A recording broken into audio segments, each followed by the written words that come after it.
my dear friends, we love you so very much. It would be easy to look at some of the things going on in your world and become discouraged, but take a step back and ask yourself, what am I looking at most often and how am I perceiving These questions will dictate your life experience. You can't necessarily change external reality, but you can change what you look at, how you look at it, and how you interpret the experience. You can look at life in your world from many different angles. You can filter your experience through many different perspectives. Like a photographer selecting the proper scene and the most desirable lens, you can become the curator of your life experience. A good photographer who sees a less than desirable scene through their viewfinder would change one of two things. They would point their camera at a different scene or change the lens through which they look.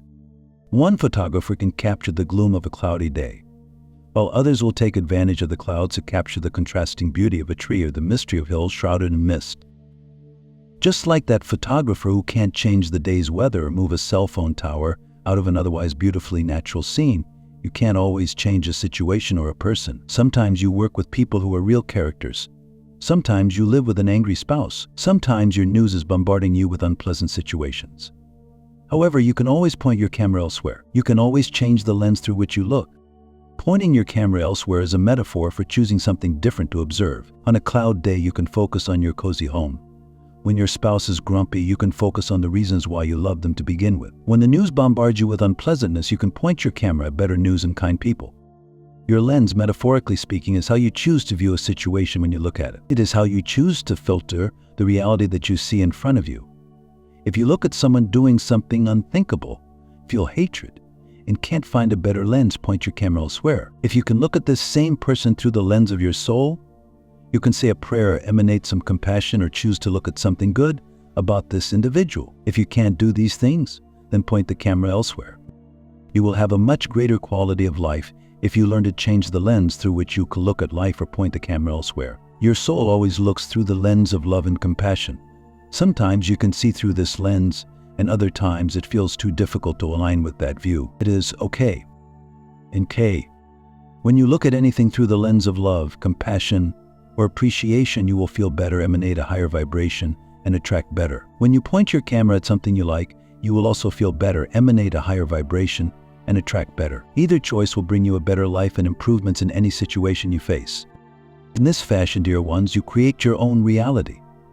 A photographer creates their own reality in the same manner, looking at life, choosing the scene, and choosing the lens. You don't change external reality by trying to change it, but sometimes you can influence external reality by choosing a better scene or a better lens. Your view of another's goodness can help them choose better behaviors. Your confidence in another's ability can help them find more of their own confidence. Your focus on what is good in the world or even what could be an improvement will give energy to those better situations. You can't change a difficult person, but you can look at kind people or change the way you view this difficult individual. You can't bring someone back who has transitioned, but you can look through the lens of eternity and reach for the connection you so dearly desire. You can't change your finances immediately, but can count your blessings. You can't change the politicians or governments all at once, but you can have a beautiful influence in your own sphere of influence. Dear ones, become the curators of your own life experience. Earth offers more contrast and variety than any other system in the created universe. You came here knowing this. You came here for the variety. You came here understanding that you would point your camera at those things you wanted to activate in your own personal reality, and that you could choose a lens that would help you see and attract more beauty, love, grace, and kindness in your own life. You need not let the world point your camera and choose your lens. This is your life and your experience to create. God bless you. We love you so very much. The angels. Sam. Owner the Oak. I talk to dozens of people every month, Zen Habits readers, coaching clients, and Fearless Living Academy members who struggle with a feeling of overwhelm from all of the things on their plates. Overwhelm from tasks, messages, and more is completely normal. It's based on a fear that we can't handle everything coming our way, that we're going to fail at juggling all of these balls and drop them and be a failure. It's a fear of inadequacy that shows up as anxiety. So what can we do with that fear? What we can realize is that it's just an energy present in our bodies. We have all kinds of energy: joy, love, gratitude, optimism, sadness, hurt, grief, anger, power, and more. These kinds of energies in our bodies have a few properties we can notice from observing. They're temporary. Energies shift throughout the day depending on what we're going on, how much sleep we got, how people are acting towards us, how we're doing with our actions and intentions, etc. We create them. It might seem like the energy of, say, anger is caused by how someone else acted, but we create the energy of anger as a response to the energy of hurt, which we create because of how we interpret their actions. That doesn't mean it's a bad interpretation, but the point is that we are the creators of our energy. We can shift them. If we're the creators of the energy, that's good news because we can then create whatever we want. Have you ever done gratitude practice? It's a really simple practice of reminding yourself of what you're grateful for in your life. Doing this might transform whatever sad or complaining energy you currently have into gratitude and contentment. That shows that it's possible to shift things intentionally with practice. So if we can shift our energy, how do we deal with the energy of overwhelm?